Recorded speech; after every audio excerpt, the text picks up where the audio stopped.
मेरे प्रिय विद्यार्थियों, 7वीं कक्षा के छात्रों, आज हम हमारे इतिहास का नए राजा और उनके राज्य नामक पाठ के कुछ अंश करेंगे, जो आपने नोटबुक में नोट कर लो मेन पॉइंटों को। तो आइए पाठ शुरू करते हैं। गुड मॉर्निंग बेटा, गुड मॉर्निंग। नए राजवंशों का उदय। 7वीं सदी में आते उपमहाद्वीप के विभिन्न भागों में बड़े भूस्वामी और योद्धा सरदार अस्तित्व में आ चुके थे। राजा लोग प्राय उन्हें अपने मातहत या सामंत के रूप में मान्यता देते थे। उनसे उम्मीद की जाती थी कि वे राजा या स्वामी के लिए उपहार लाएं, उसके दरबार में हाजिरी लगाएं, उन्हें सैन्य सहायता प्रदान करें। अधिक सत्ता और संपदा हासिल करने पर सामंत अपने आप को महासामंत, महामंडलेश्वर इत्यादि घोषित कर देते थे। कभी कभी वे अपने स्वामी के आधिपत्य से स्वतंत्र हो जाने का दावा भी करते थे। इस तरह का एक उदाहरण दक्खन में राष्ट्रकूटों का है। शुरुआत में वे कर्नाटक के चालुक्यों राजाओं के अधीनस्थ थे।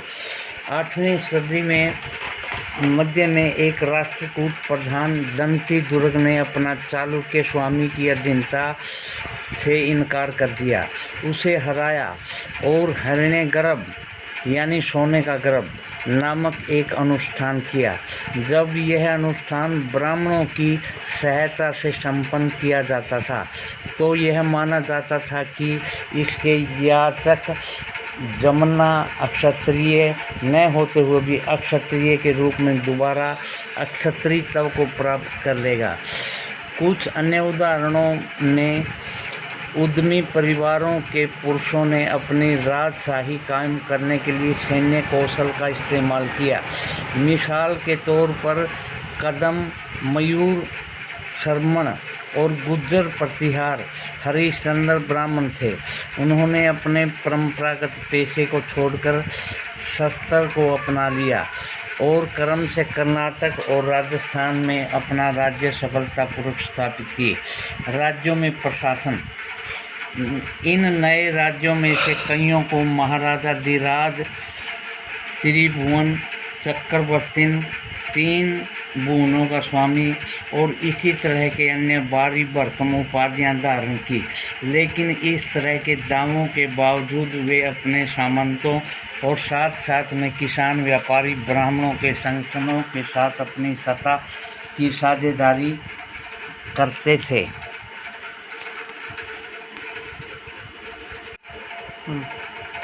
इन सभी राज्यों में उत्पादकों, किसानों, पशुपालकों, कारीगरों से संसाधन इकट्ठे किए जाते थे।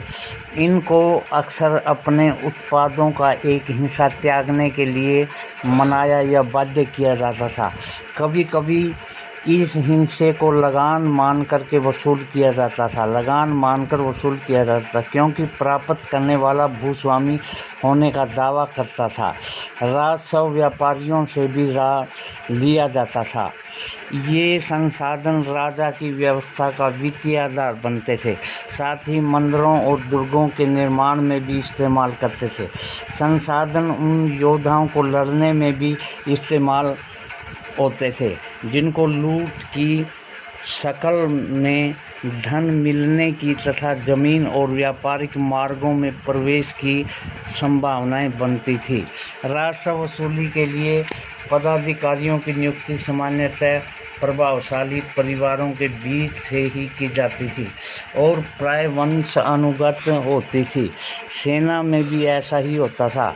कई बार राजा के निकट संबंधी इन ओहदों पर होते थे। प्रशस्तियाँ और भूमि अनुदान। प्रशस्तियों में ऐसे ब्यौरे होते हैं जो शब्दांश सत्य नहीं हो सकते, लेकिन ये प्रशस्तियाँ हमें बताती हैं।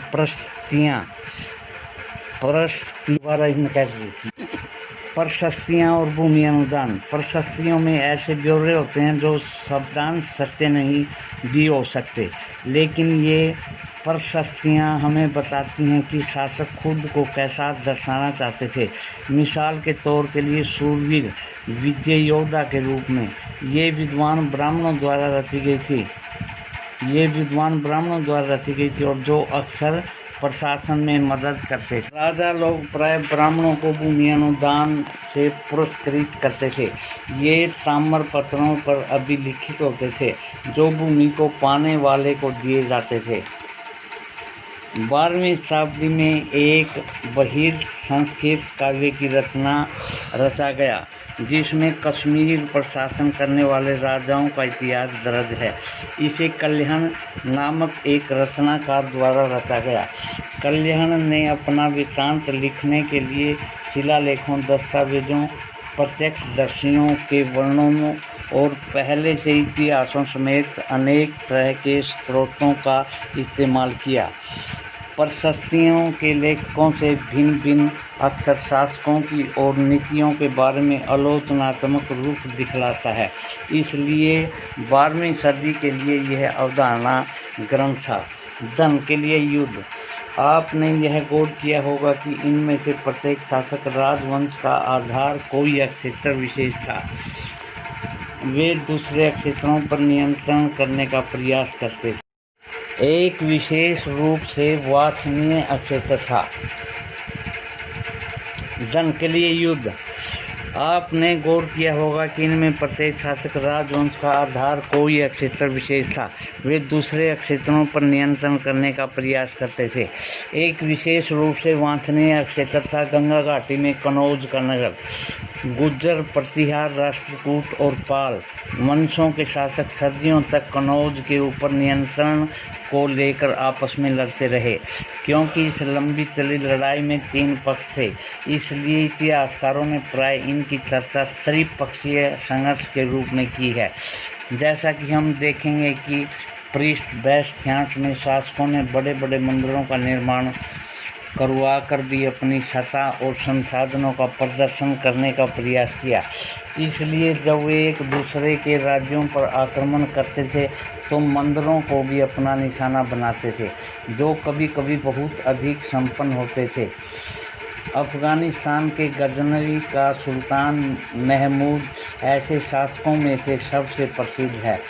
उसने 997 से 1030 तक शासन किया और अपने नियंत्रण का विस्तार मध्य एशिया के भागों में ईरान और उपमहाद्वीप के उत्तर पश्चिमी हिस्से तक कब्जा किया। यह लगभग हर साल उपमहाद्वीप पर हमला करता था। उसका निशाना थे संपन्न मंदिर, जिसमें गुजरात का सोमनाथ मंदिर भी शामिल था। महमूद को धन उठा ले गया। उसका बहुत बड़ा हिस्सा गजनी के एक वैभवशाली राजधानी के निर्माण में खर्च हुआ। सुल्तान महमूद अपने द्वारा जीते गए लोगों के बारे में भी कई बातें जानना चाहता था और उसने अल-बेरूनी नामक एक विद्वान को इस उपमहाद्वीप का लेखा जोखा लिखने का काम किया। अरबी में लिखी गई उसकी कृति किताब उल हिंद आज भी इतिहासकारों के लिए एक महत्वपूर्ण स्रोत है। अल-बेरूनी ने इसे तैयार करने के लिए संस्कृत के विद्वानों से परामर्श किया। युद्ध करने वाले दूसरे राजाओं में चाहमान भी थे, जो बाद में चौहान के रूप में जाने गए। वे दिल्ली और अजमेर के आसपास के क्षेत्र पर शासन करते थे। उन्होंने पश्चिमी और पूर्व की ओर अपना नियंत्रण क्षेत्र का विस्तार करना चाहा, जहां उन्हें गुजरात के चालुक्यों और पश्चिमी उत्तर प्रदेश के गढ़वालों से टक्कर लेनी पड़ी।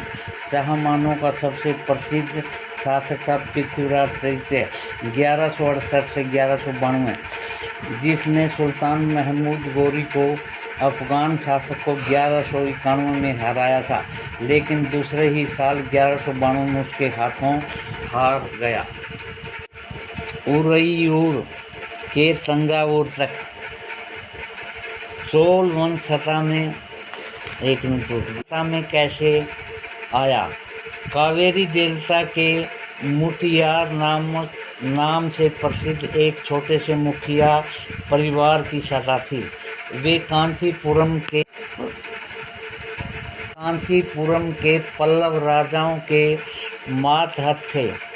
उड़ियार के चालुक्य वंशीय प्राचीन मुखिया परिवार के विद्यालय ने 9वीं शताब्दी के मध्य में मुटियारों को हराकर उस डेल्टा पर कब्जा जमाया। उसने वहां तंजावुर शहर और निशुंभ सूदनी देवी का मंदिर बनवाया। विजाल्य के उत्तराधिकारियों ने पड़ोसी इलाकों को जीता और उसका राज्य अपने क्षेत्र, फल तथा शक्ति दोनों के रूप में बढ़ता गया। दक्षिण और उत्तर के पांड्यन और पल्लव के इलाके इस राज्य का हिस्सा बना लिए गए।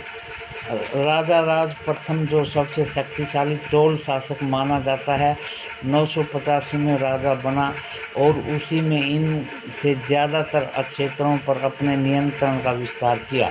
उसने साम्राज्य के प्रशासन का भी पुनर्गठन किया। राजा राज के पुत्र राजेंद्र प्रथम ने उसकी नीतियों को जारी रखा। उसने गंगा घाटी, श्रीलंका, दक्षिण पूर्वी एशिया के देशों पर हमला किया। इन अभियानों के लिए उसने एक जल सेना बनाई। मूर्तियाँ राजा राज और राजेंद्र प्रथम द्वारा बनाए गए तंजावुर और गंगईकोंडचोलपुरम के बड़े मंदिर स्थापत्य और मूर्ति कला की दृष्टि से एक चमत्कार हैं। चोल मंदिर अक्सर अपने आसपास में विकसित होने वाली बस्तियों के केंद्र बन गए। वे शिल्प उत्पादन के भी थे। वे मंदिर शासकों और अन्य लोगों द्वारा दी गई भूमि से संपन्न हो गए थे। इस भूमि की उपज का उन सारे विशेषज्ञों का निर्वाह करने के लिए खर्च होती थी जो मंदिर के आसपास रहते और उनके लिए काम करते थे। वे पुरोहित, बावर्ची, महेतर, संगीतकार, नृत्यक इत्यादि थे।